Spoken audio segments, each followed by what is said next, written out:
2 events remain before we crown our 2022 Rogue Invitational champions. Final day of competition here for the CrossFit competition at Dell Diamond Stadium in Round Rock, Texas. Thank you so much for being with us, everybody. I'm Sean Woodland with Adrian Conway. And Adrian, every time we think, hey, maybe we'll get a little clarity on the overall leaderboard after this event, it just gets tighter. The excitement is just building and building and building. And honestly, to be here on site, you don't want it any other way. Everyone has showed up to compete, and everyone wants to go home the champion of the Rogue Invitational. Only 10 points separate first place, Justin Medeiros, from third place, Roman Krennikov. Pat Vellner sits in 4th. He has 550 points. He's 25 points back of Krennikov. And Jeffrey Adler, still alive, but needs to have a couple big performances here. In event number 8, it is the Goblet presented by GoRuck. And this workout is a beautiful combination of a monostructural movement with a gymnastics movement, and then of course we've got external loading. It's 7 rounds of 7 muscle-ups. The hill run, I'm going to categorize that thing as a run. I don't know how many sprints we're going to see, and then 11 goblet squats at 88 pounds for these gentlemen. What are the keys to this event? You know, I really think one of the important things to recognize is that smooth is fast here. With this combination of rep scheme and the order and sequence of this event, it's important for people to stay in a rhythm so that they can actually understand where they want to break things up and how. I think that could be a huge separator here in this one. And of course, those goblet squats are more than just a squat. It's often a movement that's overlooked and undervalued, especially for elites out there that love to load themselves with a barbell overhead or on their back rack position, and even in the front rack, but to hold a goblet could fatigue their upper body in a new way that they haven't experienced. Lane assignments here for the first of these 2 heats.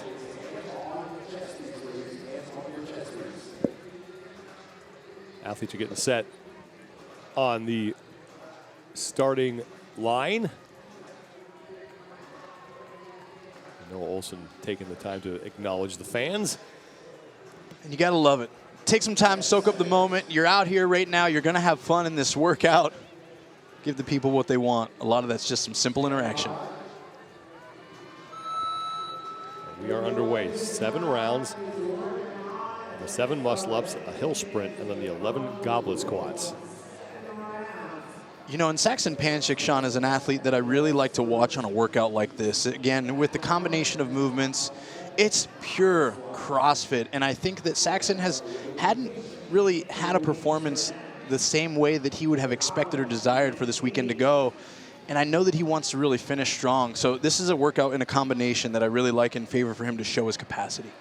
147 total scored repetitions in the event. Now they will take off up the hill.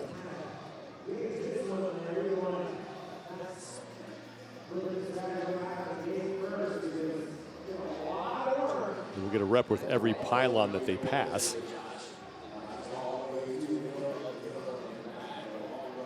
Yeah, and we can already see very clearly that this is where the vast majority of this event is going to take place. It's important to pace accordingly so that you can have success on the goblet squats and the muscle-ups, but you can't lose valuable time here because you're going to spend a lot of time on your legs. Saxon Panchik in lane 4 and Scott Tetlow in lane 2 will be the first men to the kettlebell. Here comes Cole Sager along with Heinrich Happelainen, Noah Olson, Nick Matthew, Jorge Fernandez. Lazar Jukic now at the top of your screen, far end of the field is back, as is Jack Farlow in the bottom right, and Tim Paulson. So every man starting his first set of 11 goblet squats. And they make short work of it, which is exactly what you would expect. 88 pounds for these athletes is on the lighter side. It's the rack position that they were all holding, and we saw a variety of ways that athletes were going to hold on to that goblet or the kettlebell, which is certainly something that we'll see as this event continues to unfold.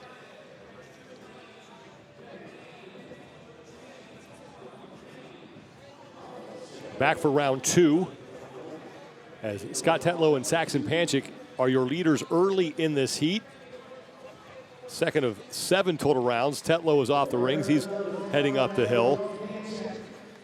The hill sprint counts as 3 reps. Each pylon you pass counts as a rep. That will be 1 rep for Tetlow and 1 rep more for Saxon. They don't need to go around the pylon at the top. They just need to break the plane, and then they'll head back down. 42 rep mark is what they're looking to hit to close out round 2. And this hill adds, again, a unique challenge where what I'd be looking for and cueing my athletes to do is almost build a bit of speed in the last 7 to 8 strides prior to hitting the hill to almost help carry you upward with some momentum instead of having to fight stride for stride to keep your pace as you hit that incline. Scott Tetlow and Saxon Panchik continue to lead here to the back half of round 2. Here comes Cole Sager and Noah Olson. Heinrich Happelainen is right behind Noah Olson as Tetlow, Sager, and Panchik, along with Olson, now are getting to work on their second set of 11 goblet squats at 88 pounds.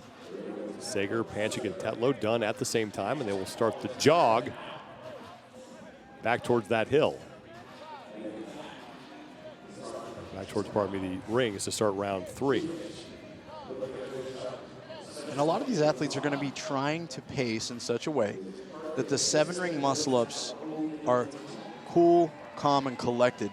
When we watch ring muscle-ups done on an apparatus like the Zeus here, this vast rig, the straps are long.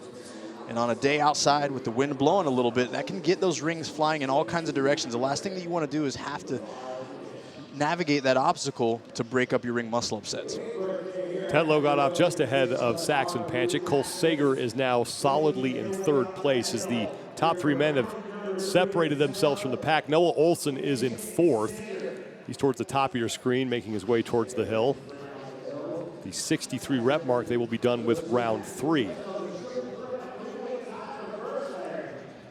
Scott Tetlow, 18th place overall, but coming off his best finish of the competition.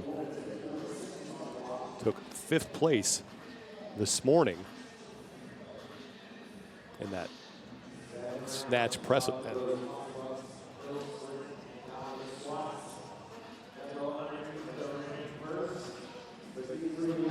Tetlow will be the first man back to the 88-pound kettlebell, followed closely by Sager and Saxon Panchik. Noah Olson gaining a little ground as he currently sits in 4th place. And these squats here, as they're loaded in front of the body, the chest and shoulders and upper back are working tremendously just to squeeze onto that 88 pounds and keep it where it needs to be as you pin it against your chest. Not that it's an obstacle for these athletes, but it can be coined as extremely annoying while you're trying to recover to get ready for those next set of ring muscle-ups. 3 rounds down, 4 remain as Tetlow leads Sager and Panchik.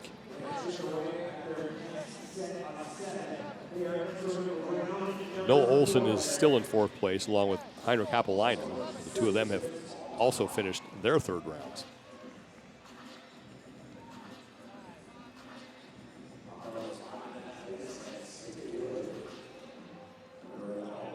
Scott Tetlow is off.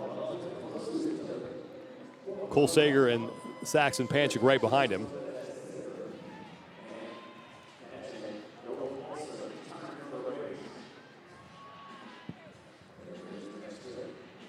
Sager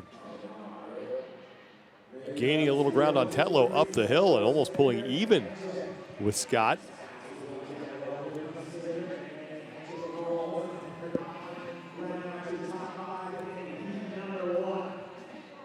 Sager again accelerating at the bottom of that hill to close the gap slightly on Scott Tetlow.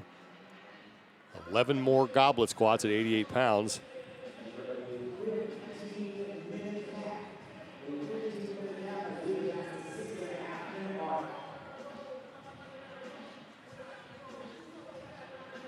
Starting to see that run pace slow down just a little bit.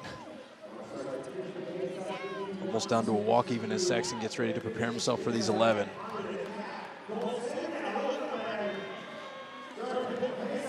Sager is continuing to have a very fast pace on these goblet squats.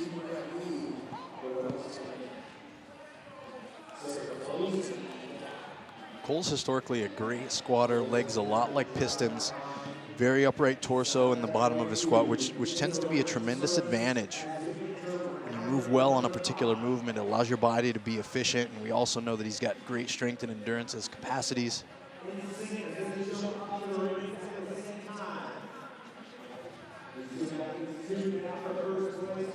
Tetlow, Sager, and Saxon Panchik have all been going unbroken on these muscle-ups.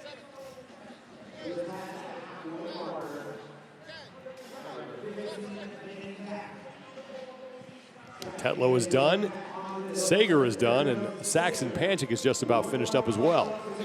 Now Sager and Tetlow starting to separate themselves from the rest of the pack, as Noah Olson stays in 4th place behind Saxon Panchik. And you notice Cole take a bit of a kick to his step there right before he hit that hill. And now he's just a few strides ahead of Tetlow, knowing what we know and what we've seen from Cole. When he gets back to the squats, he can also have an opportunity to create some further separation with the way that he's cycled those goblet squats so far. You may have seen Jorge Fernandez in the yellow shirt running up the hill. He's a full round behind the leaders right now. As Cole Sager moves in front of Scott Tetlow as they run back to the goblet squat. 11 more reps. Looking to get to the 105 rep mark. You notice these athletes taking big breaths right before they get to the load. They're trying to clear as much lactate as they can and gain a control back under with their heart rate and their breathing prior to getting more work done. Cole Sager has kept this pace throughout the entirety of the event.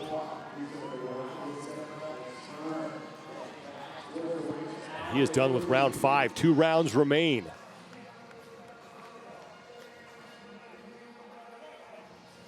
This is where we really start to see that key that we mentioned earlier before the workout was getting started, Sean. Smooth is fast. Who can keep the sustained rhythm that they've already established in the workout without breaking, without pausing? But for 2 more rounds for these gentlemen, who can hold on to what they've established is who's going to come out the lead in this heat. Tetlow and Sager have yet to break up any of these sets of 7. Saxon Panchik taking a break before he gets to work on his 6th of 7 rounds. And now Tetlow breaks for the first time. He has 2 reps remaining, and Sager now way out in front. Tetlow just getting off the rings. And that's where you see the difference. Again, an acceleration by Cole just prior to the hill. This allows you to feel like you hit a rhythm about halfway, and then of course your legs got to do some work. And these small decisions that he's made in this event so far are what now have created a buffer for him against Tetlow. Sager 16th place overall with 310 total points. His best finish of the competition was 7th in event 6, the duel 2.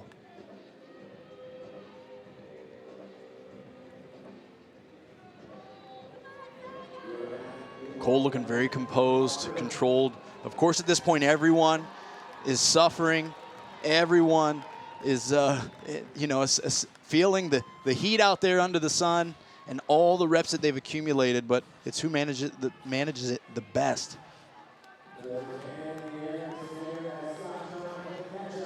And Sager is done with his goblet squats before Tetlow even starts.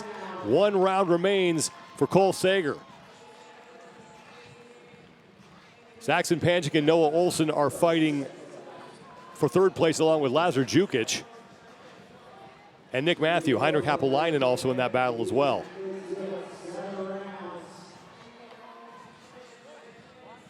Final set of 7 muscle-ups for Cole Sager.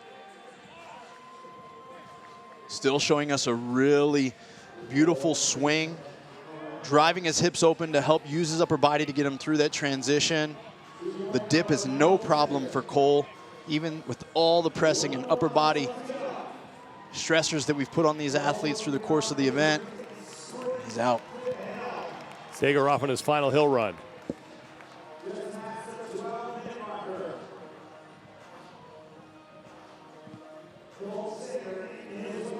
Matthew has 2 muscle ups to go, breaking again. 2nd straight round, he's broken after 5. And it was that first break in the last round that really allowed Cole Sager to open up this lead. Matthew is done with his 6th round, and he will pass Sager on his way out towards the hill.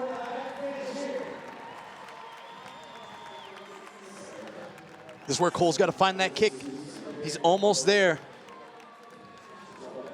The next 10 men are just left. Yeah, and the next 10 men are just watching, trying to see what's going to be the time to beat. How did he do this? How did he pace this? Cole's got a full send here on these squats, which he showed us in almost every round. Has kept the same pace throughout.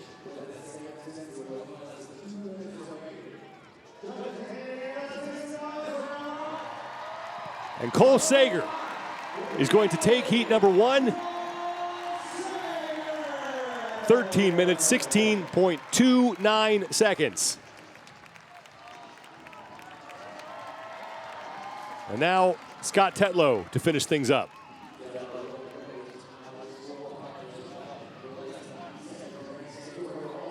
Olson right there with him. Noah Olson back to the goblet squats as well and trying to put some pressure on Scott Tetlow. Tetlow is going to get across the finish line. Will not have a close finish with Noah Olson this time. Olson is in. Lazar Jukic is back for his final round.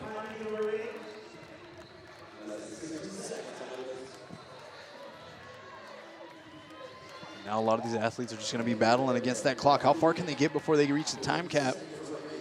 Saxon Panchik will be the next man to start his final round, along with Nick Matthew, as Jukic is in.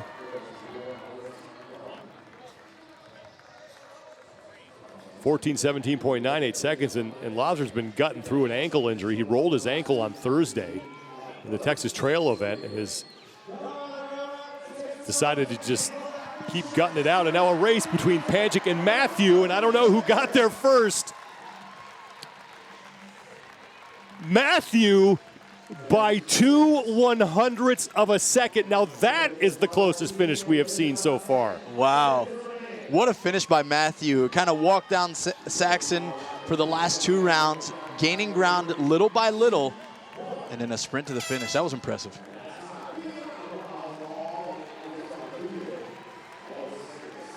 And that is the time cap.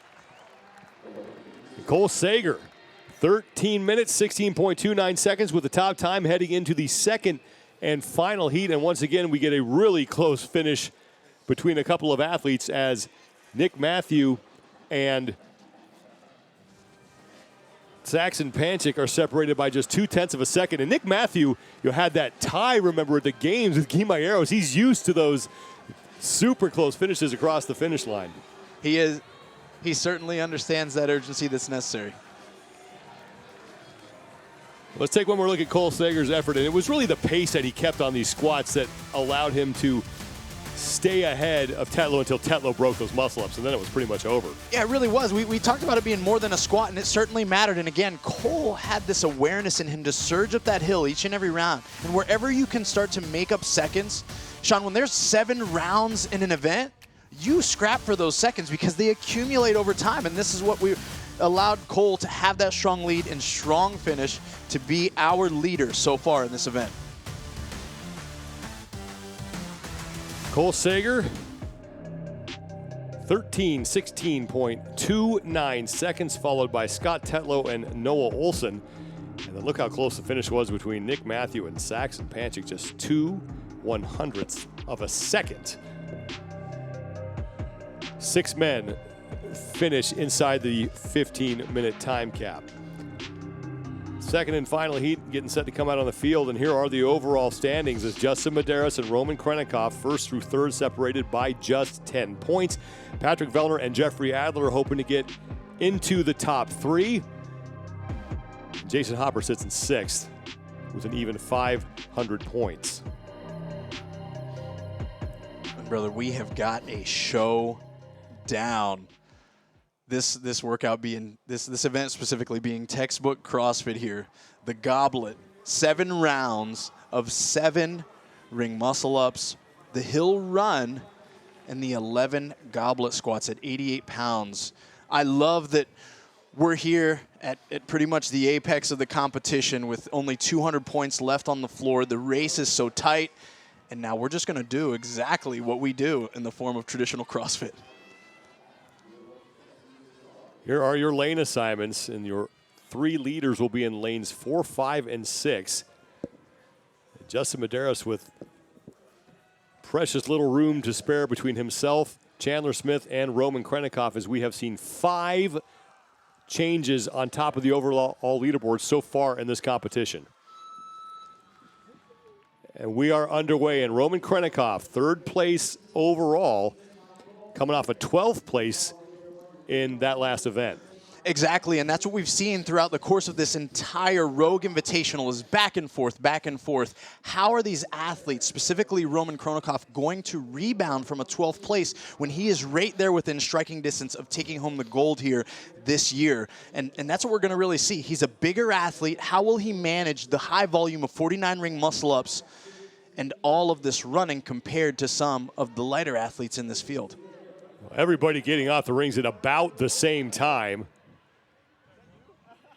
Patrick Vellner in that light blue shirt was one of the first men. Ricky Garrard with no shirt on the right side, slightly in the lead on this first hill run. 21 reps per round. Ricky Garrard and Vellner are out front, along with Jeff Adler. He's in that tank top.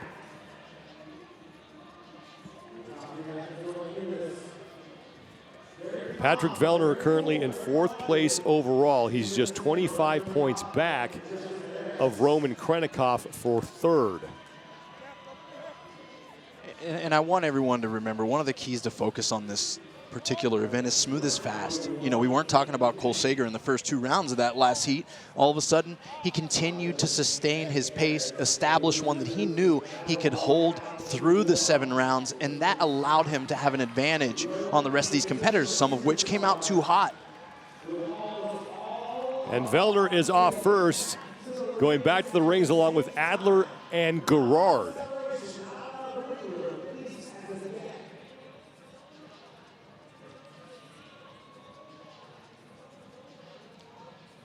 All these athletes doing textbook ring muscle-ups, smooth in their swing, driving those hips open, fast transition. Chandler Smith there is catching pretty high above a right angle with his elbow. This is going to allow him to save some of his shoulders and his triceps, which are, I would imagine, extremely fatigued after what those athletes did this morning.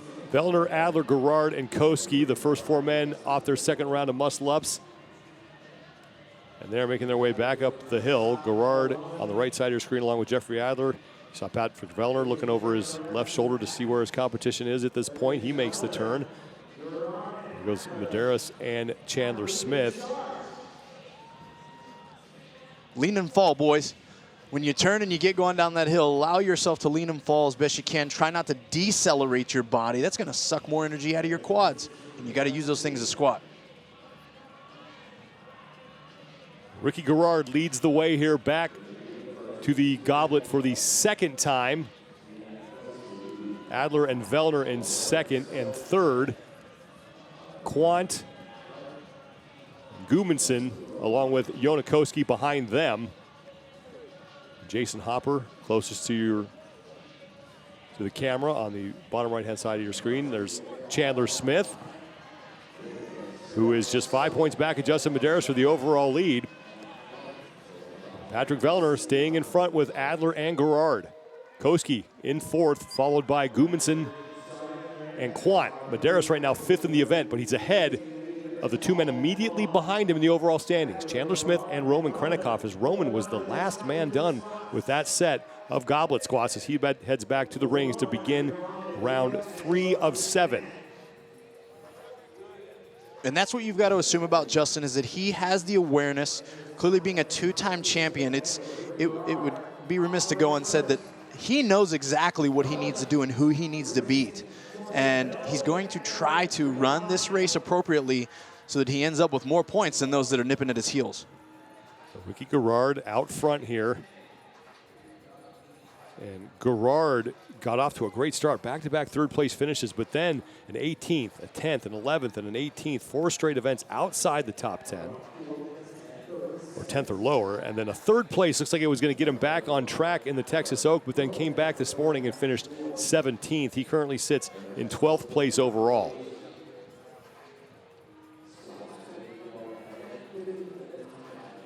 Pat Vellner is in second place, followed by Jeff Adler, top 3. Starting to put some distance between themselves and the rest of the field here in the second and final heat. Cole Sager's time to beat is in the upper right-hand part of your screen. And Sean, there was a time when an event like this would get announced and I'd automatically say, hey, Pat Vellner's going to run away with this one. An individual with extremely high capacities for just work, let alone he's an excellent mover and excels tremendously at the ring muscle up. And now we've just got athletes that have come up through this sport that can challenge his ability to, even on a workout like this where he would notoriously have high levels of success, and he still can. He's certainly an athlete that I'm keeping my eye on. Well, 3 rounds are down for Vellner, Adler, and Gerard as Roman Krennikov is in last place in this heat right now. And that's our story there. He's one of the bigger competitors on the field right now, which allows him to have great success in many tests. This one was one where my question mark was, how will he respond to the volume of the 49 ring muscle-ups accompanied with the light load and all the body weight moving on that run? Gerard and Vellner, along with Adler, are still your top 3. They are in rounds 4 of 7 right now. Justin Medeiros is staying ahead of Chandler Smith.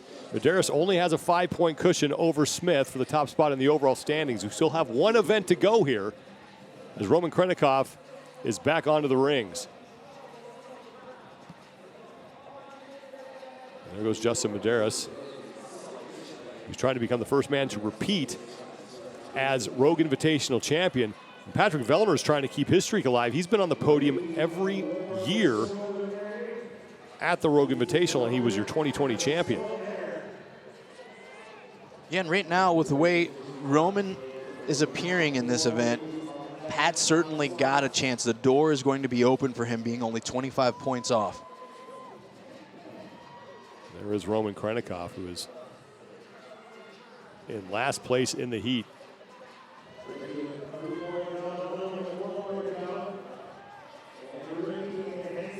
Medeiros is on his goblet squats. Vellner and Gerard are done, and Adler is finished as well.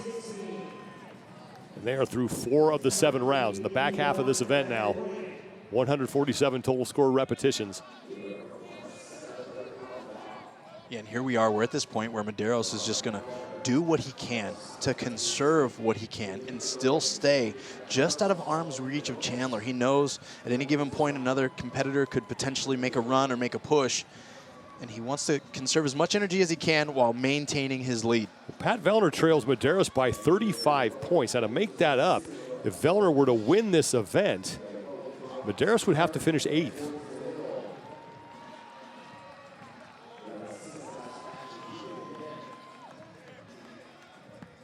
Vellner and Gerard are starting to pull away from Jeff Adler.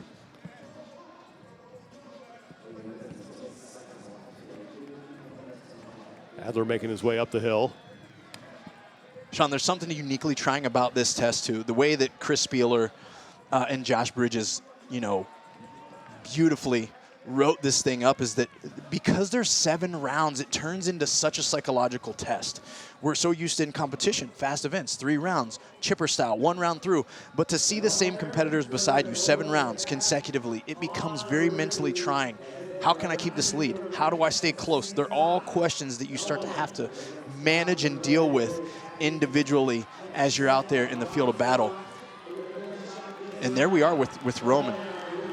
Striking distance within first place and just backing off to a trot, essentially. You got to wonder, has this accumulation of volume for the last 4 days starting to really add up for Roman? Is this a response to a training season for him? Has he not had the same intensity and volume in preparation for the Rogue Invitational? And as a rookie here, that's a legitimate concern. Ricky Garrard has finished round 5, as have Adler and Vellner. And the 3 of them are right around Cole Sager's pace from round 1.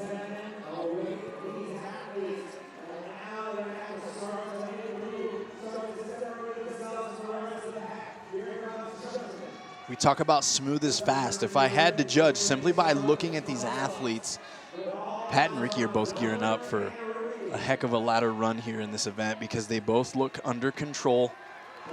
Vellner done first, back in the lead here. We're going to learn a lot here about how Pat chooses to, or not to, attack this hill. But I think right now, composure-wise, he looks like he's in complete control. Adler has moved about a couple steps ahead of Ricky Garrard on the right side. Pat Vellner all by himself here in round 6. 1 round remains after this. Roman Krennikov has fallen way off the pace. He is closing out round 5. Here comes Vellner back to the Goblet Squats for the 6th time.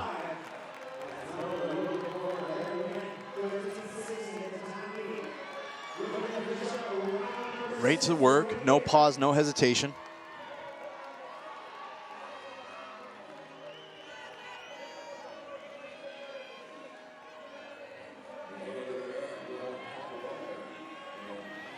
He was able to get 9 reps before Adler started. So Vellner is done. 1 round remains. He's trying to track down Cole Sager's time of 16.29 seconds. And the way this is shaping up, Pat Vellner could find himself very close to Justin Medeiros for the overall lead. Again, Vellner trails Medeiros by 35 points for first. If Pat wins this event, he earns 100 points. Medeiros has got to finish better than 8th place to hang on to his lead. And this is where that competition expands beyond Medeiros and the 2 men beside him, right? You've got to have this awareness of what is the point separation, how well do I need to fare even to the competitors who are sitting in 4th and 5th. Final muscle up for Vellner. He is done. Chandler Smith is behind Medeiros. Medeiros is on the right side of your screen, just leaned over to take a breath and is getting ready to hop up on the rings. And Chandler's had a great past 3 events.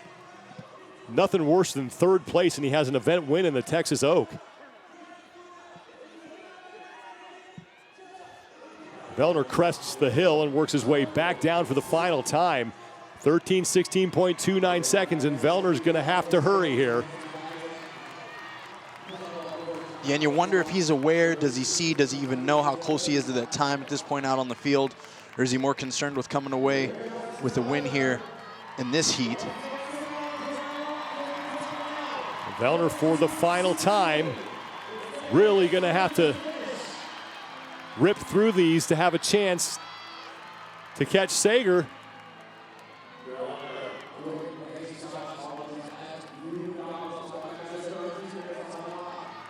"16 seconds, now 11.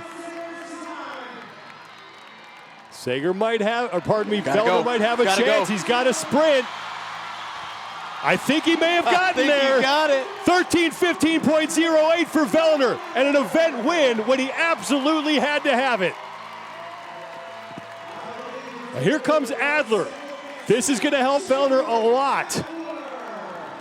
13:28.43. Ricky Garrard will be the next man to finish. Now Medeiros is on his final round as well, so doing some damage control is Justin Medeiros. Here comes Ricky Garrard. Great finish for Ricky. Medeiros is on his final 2 reps on the Goblet Squats, and he will come in. So once again, every time we think we might get some clarity in the overall standings after an event, it looks like it's just going to get tighter at the top with 1 event remaining. Couldn't write a better script, Sean.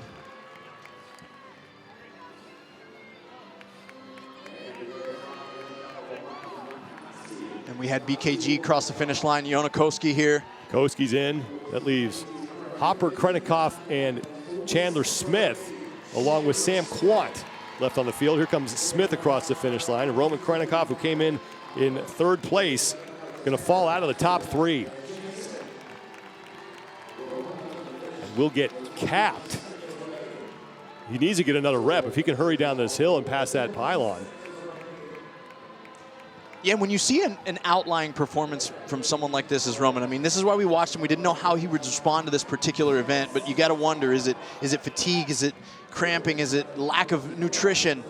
You'd think everybody has everything dialed into a science, but you never know, and there's so many factors that lean into affecting the way a competitor can perform in a 4-day series of events like this.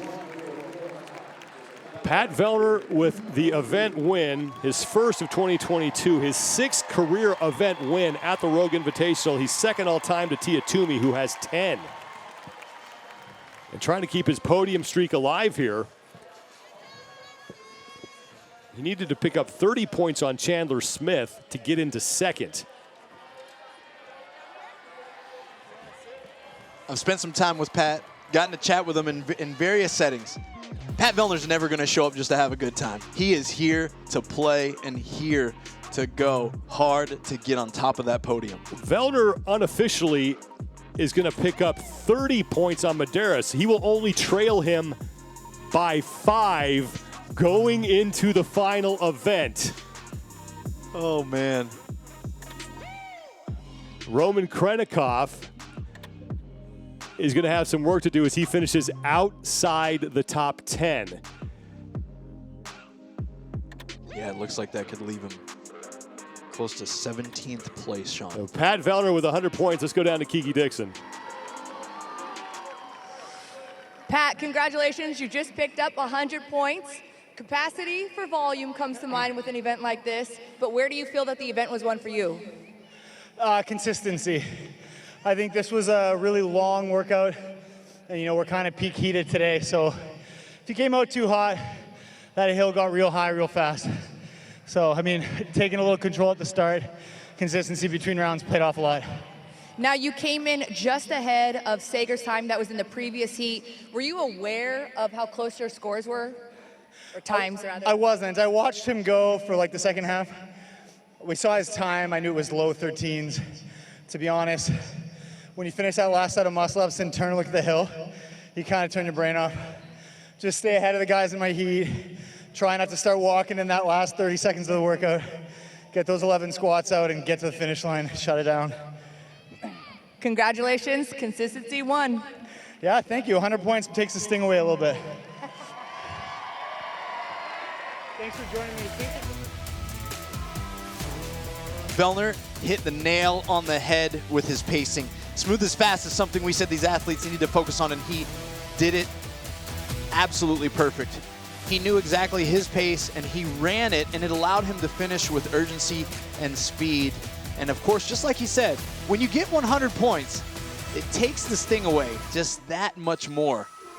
And then of course, there's our storyline. Vellner now knocking at the door to Justin Medeiros. And Sean, we have got something exciting here going on. This is unofficial, but this has Vellner by 10 over Medeiros with Chandler Smith in third. Unofficial right now. Wow. But what a turn of events. Our 6th, if this holds, lead change of the competition. And Vellner looking to pick up his 2nd Rogue Invitational Championship. It's going to be a fun final event for the men. The women coming up next in event number 9, the Goblet.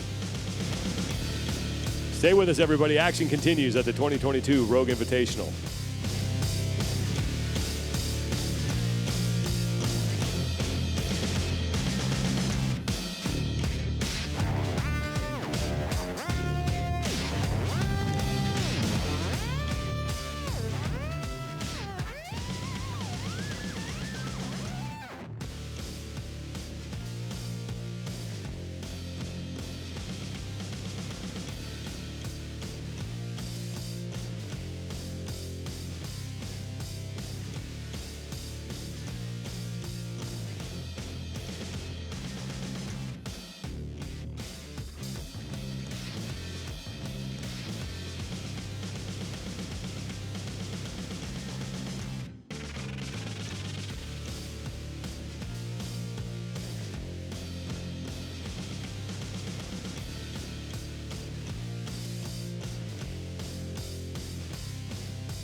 Final day of competition at the 2022 Rogue Invitational gets closer to the finale. We have 2 events remaining for the women here at Dell Diamond Stadium in Round Rock, Texas. I'm Sean Woodland alongside 3-time Affiliate Cup champion Adrian Conway, and Kiki Dixon is down on the field. Event number 9 is the Goblet, presented by Go Ruck. And this is a beautiful combination of movements. We have got a gymnastics movement in ring muscle-ups. We've got a monostructural movement in the hill sprint. And then, of course, we have got a weightlifting movement in the Goblet Squat. It's going to be 7 rounds, and that's one of the most difficult parts about this particular event. Round after round, you've got to stay on task and on pace. After watching the men go through this, does it change the way that you view the keys of this event at all? It really doesn't. We've seen that if you start smooth and can finish fast, that's the way to go, and that's why point 1 is smooth and fast. You got to establish that pace and obviously understand there's a flow to this workout. And of course, the second one is that goblet squat, while it is not a limiter here, it is annoying, and it's much more than just a regular squat because it can fatigue your upper body in new ways. First of 2 heats for the women getting set. Here are your lane assignments.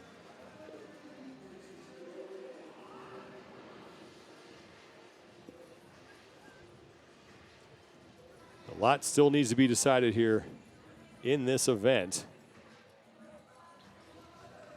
Emma McQuaid is in this heat. She's coming off that event win earlier in the day in the opening event. She currently sits in 13th place overall.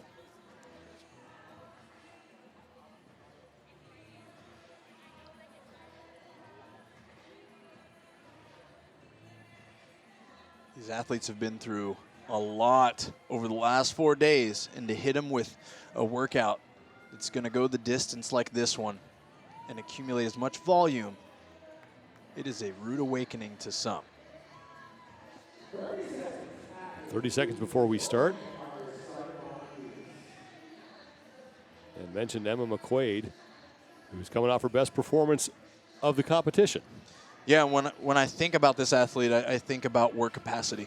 She has a very unique ability to suffer at a very high level and do it well. And she's coming off of that momentum swing from this morning. I think that could mean a lot. She has trained with Sam Briggs, and no one knows how to turn off the pain receptors better than Sam Briggs and just continue to suffer through long, grueling workouts. Round 1 is underway. 147 total scored repetitions, 21 reps per round.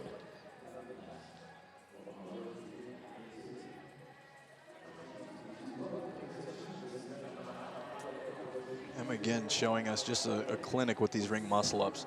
Beautiful long swing, long legs in the swing, driving her hip open to save her upper body.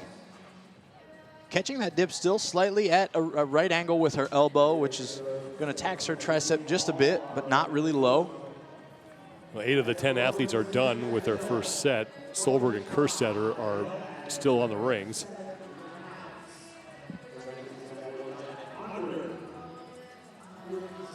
And on Anganese, who is towards the front here.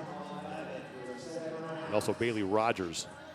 Yeah, and with as much running in this event here, you got to like what we saw from Bailey Rogers in event 1 earlier this week, having a great performance on the Texas Trail. It's Rogers, Anganese, Ariel Lone in the pink shorts, and then Annika Greer on the right side of your screen. As they head back to the kettlebell for their first set of 11 goblet squats at 62 pounds.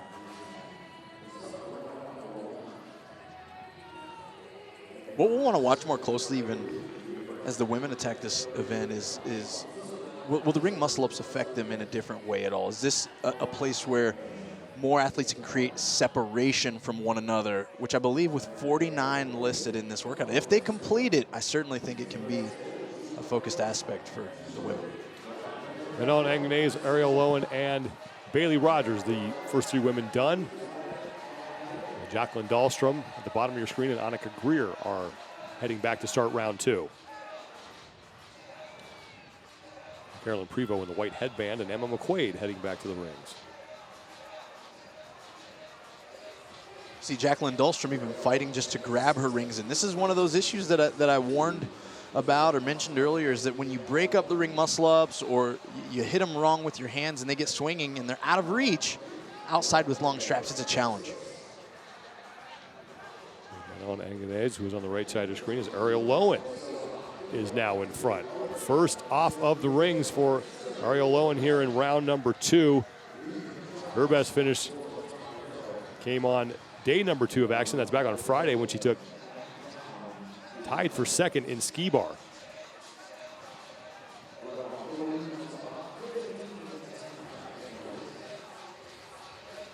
See Ariel Lowen with a slight lean forward in her posture to help her get up that hill.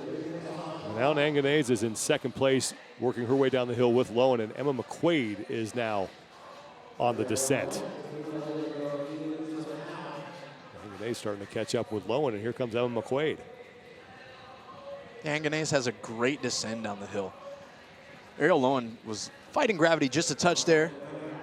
Anganez just let the momentum take her down, which allowed her to catch up and gain a bit of a lead. 11 more goblet squats at 62 pounds. 42 rep mark. They will be done with round number 2.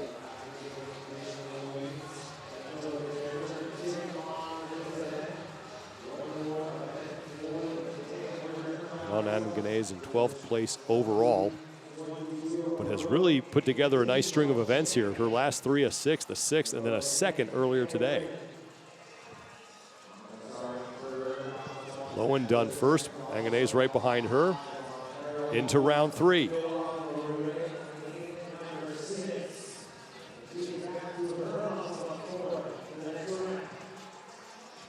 Emma McQuaid remains in 3rd place, followed by Bailey Rogers. The 2 of them coming back to the rings. Both these ladies moving pretty well. It almost looks like Ariel Lowen favors the left side as she transitions through her ring muscle-ups, and that's something that we've got to watch as the reps continue to climb. Will this become a fault? Will it be a limiter in her transition in the later rounds? Lowen out ahead of Anganez, but Anganez has been able to reel her in and pass her on these runs. Now Emma McQuaid is off the rings. McQuaid in the back there in the black. Olivia Kerstetter in the yellow is just starting round 3.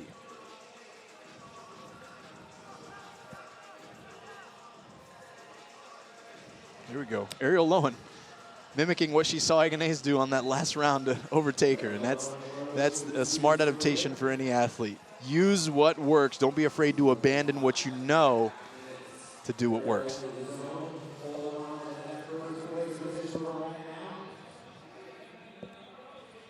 Lowen and Anganez going back to the kettlebells. 63 reps, they'll be done with their 3rd rounds. Emma McQuaid will join them shortly on the kettlebell. McQuaid on the left side of your screen in the all black. It's passed out of view. And again, these goblet squats being more annoying than anything from a loading perspective. These athletes have really nowhere to rest it.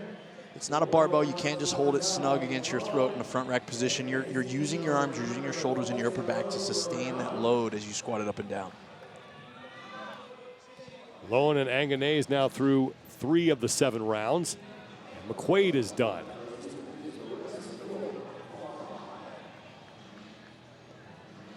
Ariel Lowen again immediately to work, showing confidence in her ability to jump up and get all 7 of these reps. Ariel Lowen has been to the CrossFit Games the last 2 years, finished 11th this past August. She gave birth in 2019, then took 2 years off, and then went to semifinals in 2021, just thinking that it'd be cool to get her nameplate to put in their new house, and she ends up winning the competition in qualifying.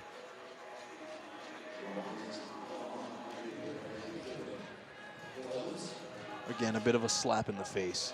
to other athletes out there, including myself, Sean. I never showed up just for a name placard and then walked away with a gold, but whoops, I guess I'm fit. I guess I have what it takes to go to the CrossFit Games.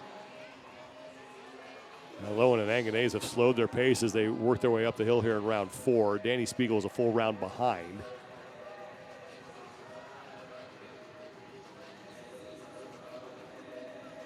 Lowen kind of skipping her way down the hill. Here comes Anganese. And then McQuaid is halfway down the hill as she remains in 3rd place. And this race is going to become interesting as we understand this time cap set at 15 minutes for these women. Where do they need to stay if they don't have the intention or the capacity to finish? Where do they need to stay, and how can they manage that against the clock, against the rest of this field?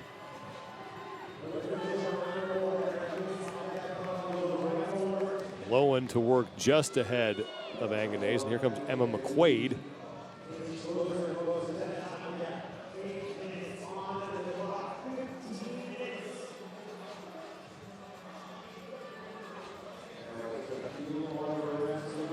Final few reps for both athletes. Lowen and Anganese are done. And now into round number 5. McQuaid turning to go back to her ring muscle-ups as well. And this is where you really get to start to see how well did they pace the front half of this event. Was it too fast?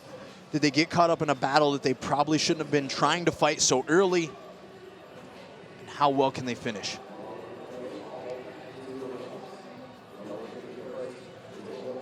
Emma McQuaid has been inching closer to Lowen and Anganese.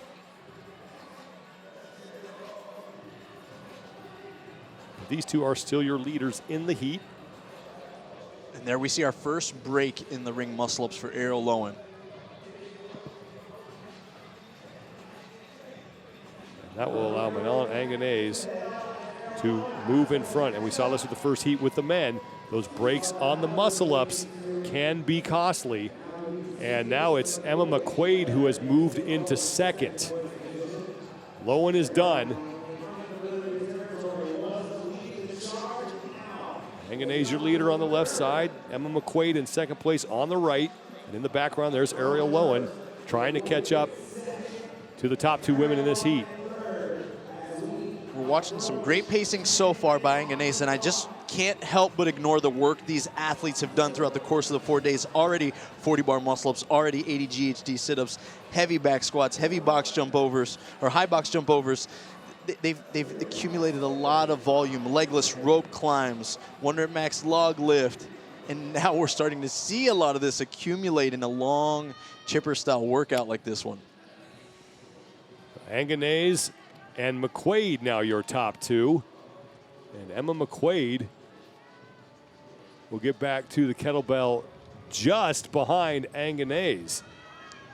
And I like Emma's body language, runs all the way to the platform before she begins her goblet squats, not hesitating at all.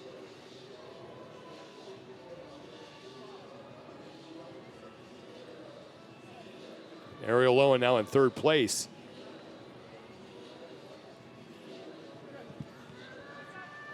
Both put down the kettlebell at the same time.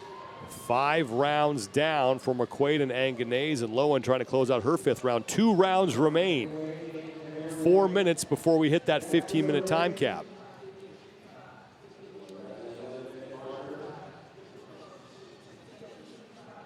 And this is where the race, again, really gets interesting, Sean, because it's less about now, how do I finish these 7 rounds, and how do I get in enough work to be the winner of this particular heat within the next 2.5 minutes.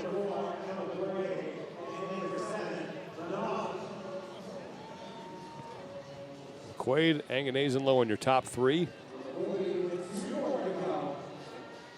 We'll see if Ariel Lowen is able to hang on for all 7 reps here. It was the break in the prior round that really cost her. Now Emma McQuaid has put herself in the lead. Lowen's going to break. Anganese is done, but Emma McQuaid, your new leader, with a round and a half remaining.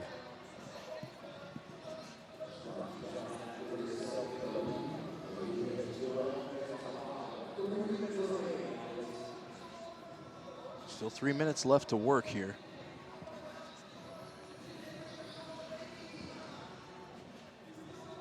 Emma looked over her shoulder to make sure that Manon was also walking with her hands on her thighs.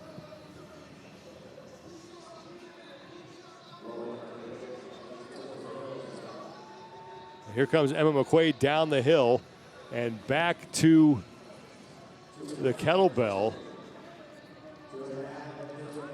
Ariel Lowen in the pink shorts is just starting her ascent here in round 6. So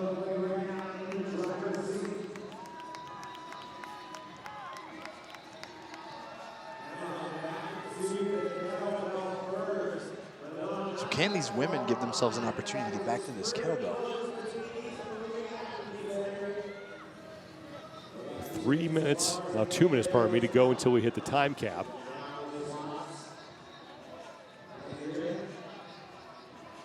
Anganese has yet to start her 6th set. So Emma McQuaid starting to put a little distance, more distance between herself and Manon Anganese. Yeah, that hesitation really could have done it. Because now it allows Emma to gain composure before she goes to the ring muscle-ups. She still looked the smoothest of the 3 ladies that are leading this heat so far up on those rings.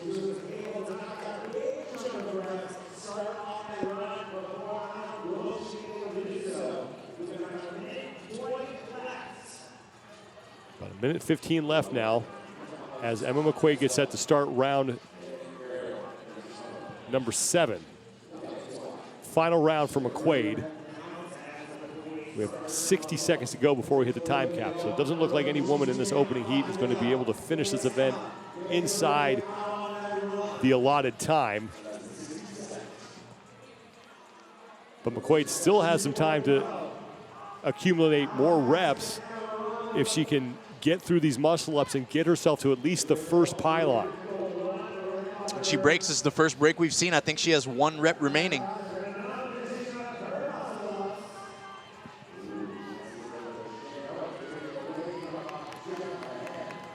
Now we've got a race, 30 seconds. Emma McQuaid and Manon Anganese with now 20 seconds to go before we hit the time cap. And here comes Anganese, and Emma McQuaid, as long as she just stays even, she took a look to her right and just saw Anganese gaining on her. That will be another rep. Can anyone make it to the kettlebell? And if they can sprint back and get to the kettlebell, that will count for reps. So McQuaid is trying to empty the tank and won't be able to make it. But an impressive event for Emma McQuaid, who reeled in the leaders in the front part of the event, and then it was in these final 2 rounds where she really built on that lead and is able to tie Manon Anganese for the heat victory. Yeah, and you mentioned it earlier, Sean. She trains with Sam Briggs. She's gotten a lot of opportunities to suffer with someone who excels at that particular skill set, and it is a skill set to be developed. So she showed great self-awareness there and started with exactly one of our keys. Smooth is fast. Still have 1 heat remaining for the women, and the overall leaders will be out on the field. And just like it was with the men, there's a lot of intrigue at the top of the overall standings for them. A lot of intrigue, a lot of suspense. Each and every score, each and every point carries a lot of weight. Overall standings for the women coming into this event, we haven't factored in Heat 1 yet, but Laura Horvath has a 15-point lead now over Annie Thorisdottir. Horvath taking 19th in that last event. Gabby McGowa is in 3rd, 20 points up on 17-year-old Emma Lawson, and Ellie Turner is tied with Lawson in points. Turner still has a shot at getting herself onto the podium, as does Amanda Barnhart. Yep. Plenty to be decided over these final 2 events, as the women for the second and the final heat are on the field. They will take some time to just make sure the ring height is correct before we start the goblet presented by GoRuck. And this event, at this point in this test, is grueling. We saw it on the men's side. We saw the first heat of women. No one to finish. It's 7 rounds of 7 ring muscle-ups, 1 hill sprint, and 11 goblet squats at 62 pounds, which a lot of people, they're going to look and say, no big deal, but boy, can that take it out of you. No woman in heat number 1 was able to finish this event inside the 15-minute time cap. Laura Horvath in the middle of your screen had a great events 3 through 7. She won 4 straight, the first time anyone has ever done that. She finished second in event 7, and she needed to pile up those points and build that cushion because she saw it almost disappear in event 8 when she took 19th place overall.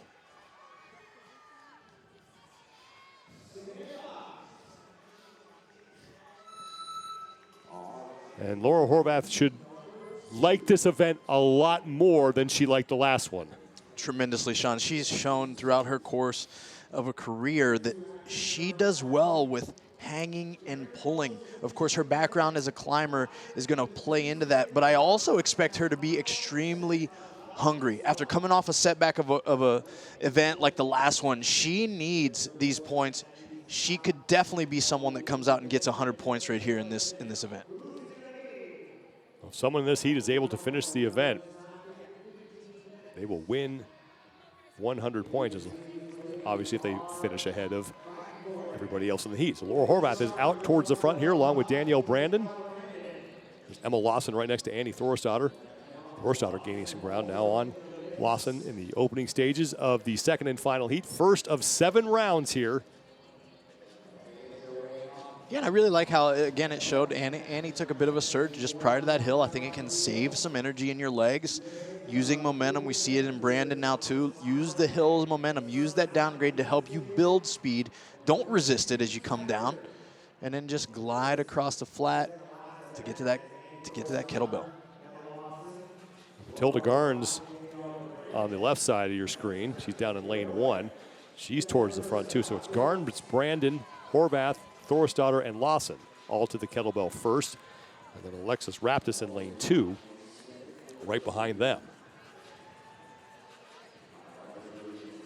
Annie Thorstadter looking to finish on the podium once again here at the Rogue Invitational in her first individual appearance since taking second at this competition in 2021.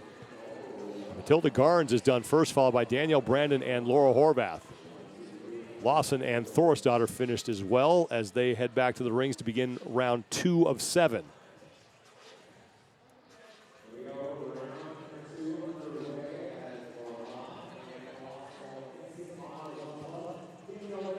Thorstadter taking a little time to gather herself before she starts this set.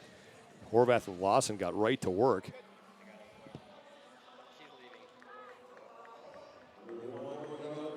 There is Gabby McGowan in lane 5. McGowan falling off the pace early here. She came in 3rd place overall, trying to hold off Emma Lawson. Something I think about, although it's not present in this particular test, rope climbs. Upper body pulling strength. We know that Gabby McGowan has struggled with that throughout the semifinal season last year and into even events like the one that we saw yesterday. And we know that that's a strength for Horvath and a couple other of these ladies in this particular heat. So she just probably has an understanding. It's no need for me to get there too soon because I'm already going to have to break these up and I'm already going to have to manage fatigue. McGowan takes a break. Amanda Barnhart just finished her second set of ring muscle-ups as Danielle Brandon and Matilda Garns are working their ways back. And Laura Horvath and Emma Lawson behind them. It's Brandon, then Garns, Lawson, and Horvath in 4th, but Horvath ahead of Annie Thorstadter right now. Again, a lot like we saw in that earlier heat. Does the pace that these athletes are setting now matter? Yes, but it also is not a direct correlation to what we're going to see in the 4 rounds to come. So who is pacing it appropriately for themselves to build speed and build momentum? 42 reps is where the athletes need to get to close out round 2. Danielle Brandon is done. Emma Lawson is done, as is Matilda Garns, and now Laura Horvath finishing up. They are now into round 3 of 7. 7 more ring muscle-ups. Brandon and Garns got right to work, as did Emma Lawson. There's Laura Horvath. Annie Thorisdottir walking back to the reins. This is one of those workouts for even Emma Lawson, as we see her executing her ring muscle-ups right there beside Annie. She can seize the moment here and find herself back into the top 3 with a solid finish in this event, only being 20 points removed from Gabby Magawa. Matilda Garnes and Emma Lawson are done. They're your top 2 in the heat. Now Danielle Brandon is in 3rd, and Laura Horvath will be the 4th woman to head back to the hill. Annie Thorisdottir is leaning over, breaking her muscle-ups on this 3rd set. And now she is done. So Thorisdottir falling behind the lead pack here as Laura Horvath is trotting up that hill, and now she's down to a walk.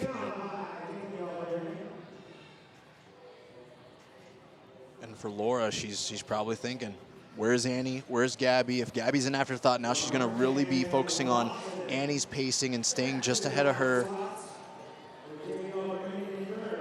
Gabby Magawa continues to break up these muscle-ups, and she is in 10th place right now in the heat. So very much in danger of falling out of the top 3 heading into the final event. Danielle Brandon and Matilda Garnes are on to the Goblet Squats for their 3rd set of 11. Emma Lawson there as well in the white top and gray shorts. And here comes overall leader Laura Horvath to begin her set. Annie Thorisdottir coming back. So she is keeping Horvath within reach, is Thorisdottir.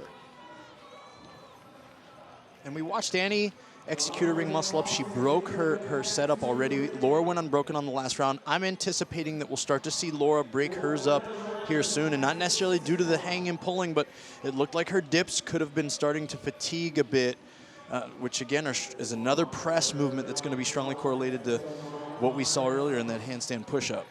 Matilda Garnes and Danielle Brandon, along with Emma Lawson, are your leaders.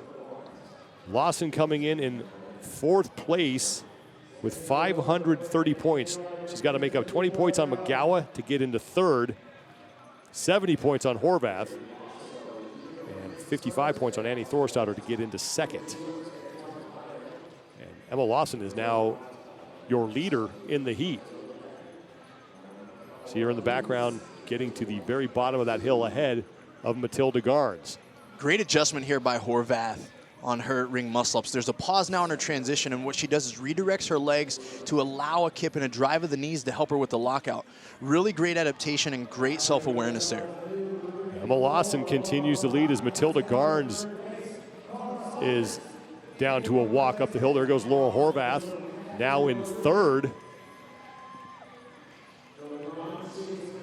Cara Saunders has moved up into 4th. There is Saunders on the far side. Emma Lawson now back to the kettlebell for the 4th time. Horvath and Saunders making the turn and heading back down. Cara Saunders 10th place overall. Not a threat right now to Laura Horvath. Laura was able to also create some more separation between her and Annie on that as they literally just passed one another. Laura approaching the running under that Zeus again for her next set of goblet squats coming up here. And that's got to be something that helps her feel a bit more at ease with her placing so far in this heat. There goes Annie Thorisdottir. Emma Lawson, meanwhile, has finished her 4th round. She is your leader. Matilda Garnes sits in 2nd. Garnes is done with round 4. And there is Laura Horvath on her 4th set of 11 kettlebell squats at 62 pounds.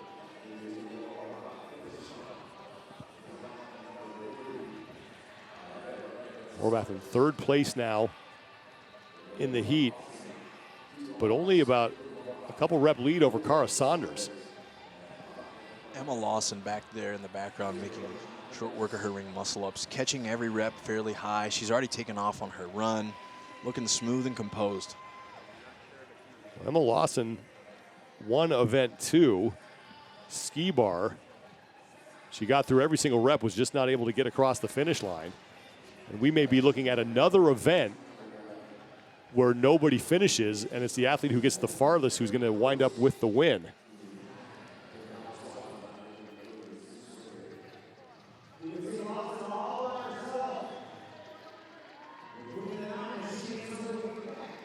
Emma Lawson and Matilda Garnes out front, but Lawson, is really putting some distance between herself and Matilda Garnes. Matilda Garnes on the way up that hill is hands on her legs, leaning forward, really laboring to get to the top. There goes Laura Horvath, who sits in third.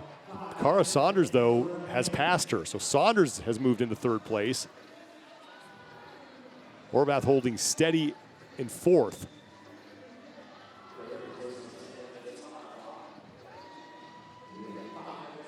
Cara executing smoothly so far, really started smooth. Again, kind of out of the conversation as a leader in this particular heat, but here she is, another athlete that has great ability to, acknowledge how they feel, where they're at in the course, not just through this event, but also through the weekend, and just managing her pace based off of that, which is right now playing to her favor.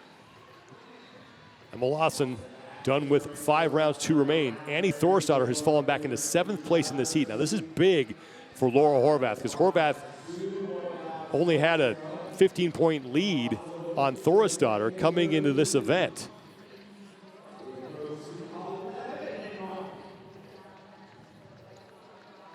There goes Annie,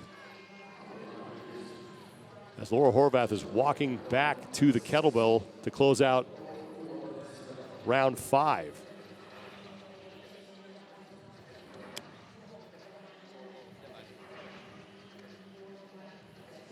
And this is one where times from and scores from heat number 1 are certainly going to be a factor. But Laura Horvath right now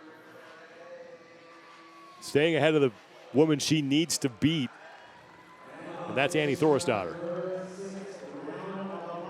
Yeah, and she's doing a great job, specifically as we watch her make her way back to the rings. I am thoroughly impressed with her ability to navigate fatigue and what would create a need to break up this set for most athletes. She pauses, she waits, she redirects her legs, and it allows her to stay up there unbroken. And it has so far, and it's already paid off. Even between the race that we earlier saw between her and Danielle Brandon, she's now at least 1 spot up on her. And of course, every point matters, as we discussed throughout the course of this weekend. Annie Thorstadter to the kettlebell to close out round 5. Emma Lawson and Matilda Garnes continue to lead, as Emma Lawson is coming back to the kettlebell for the 6th time. She's on the right side of your screen in that white top, as Laura Horvath is on her 6th set of 7 muscle-ups. And notice how all of our ring muscle-ups have a traditional momentum, and then she changed it right there. About 3 reps to go in each of the last 3 rounds. In order to show that lockout at the top, she pauses, she drives her knees up, and allows her body to get to that lockout using the momentum of her lower body. It's a great way for her to, again, establish her placing right now in this heat where she sits. Laura Horvath off once again for the 6th time, as Emma Lawson gets closer to finishing this event inside the time cap. A little more than 3 minutes to go for Emma Lawson. She is through 6 of the 7 rounds. And what we're seeing right now from Emma is just extremely impressive, being, the youngest competitor out there on the floor, or the second to youngest now that we've got a young Olivia Kerstetter out there. I can't forget about the 16-year-old Sean, but the self-awareness and the ability to pace, her gymnastics capacity is certainly impressive for an athlete that is so young in our sport. Well, Emma Lawson came in 4th place overall with 530 points, and she only trailed Gabby McGowan by 20. She is definitely going to make up that deficit here and look to put herself into a podium spot with just 1 event remaining. Lawson has a chance of finishing this event if she can hurry.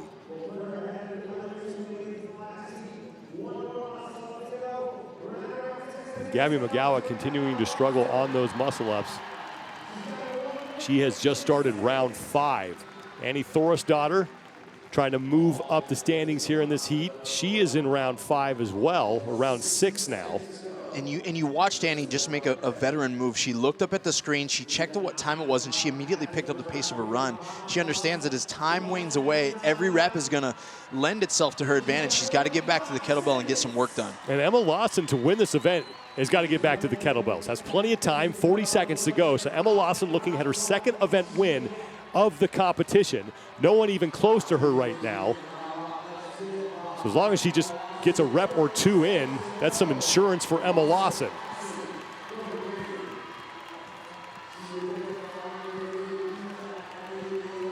"20 seconds to go. And Lawson does not need to finish. She's already the leader. She just has to amass some insurance reps here in case Matilda Garns suddenly finds a 7th gear.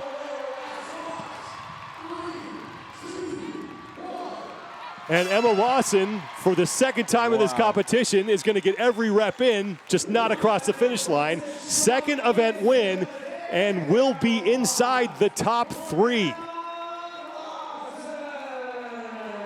What a great showing there by Emma Lawson. Impressive.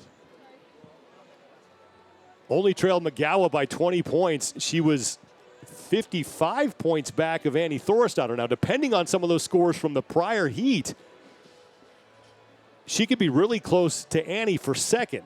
Now, Laura Horvath is going to pick up points on Thorstadter. It's just a matter of how many. She will be the overall leader heading into the 10th and final event. Gabby McGowan is going to find herself outside the top 3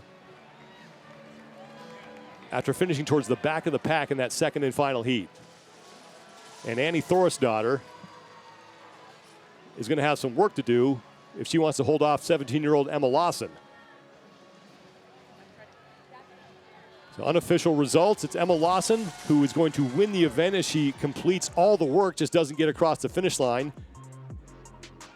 2 times from heat 1 will be second and third, Anganese and McQuaid, followed by Matilda Garns, Cara Saunders. Laura Horvath is going to take 7th. That'll be good enough for 70 points for her.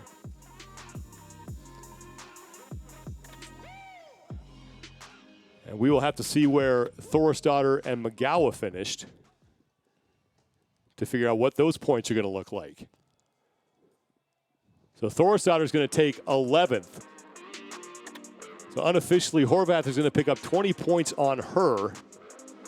McGowan finishes 15th. She'll get 30 points. So Emma Lawson well ahead of her. And Lawson's going to pick up 50 points on Thorstadter as well.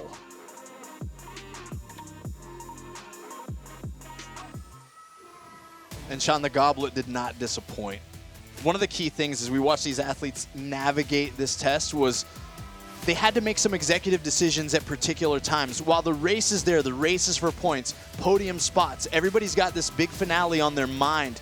Where are they going to finish when it's all said and done? They had to be where their feet were. Emma Lawson gave us a great example and a showing of her raw capacity with gymnastics movements, and this is pure CrossFit here. Monostructural gymnastics and weightlifting, and she showed us with winning that event there as a 17-year-old.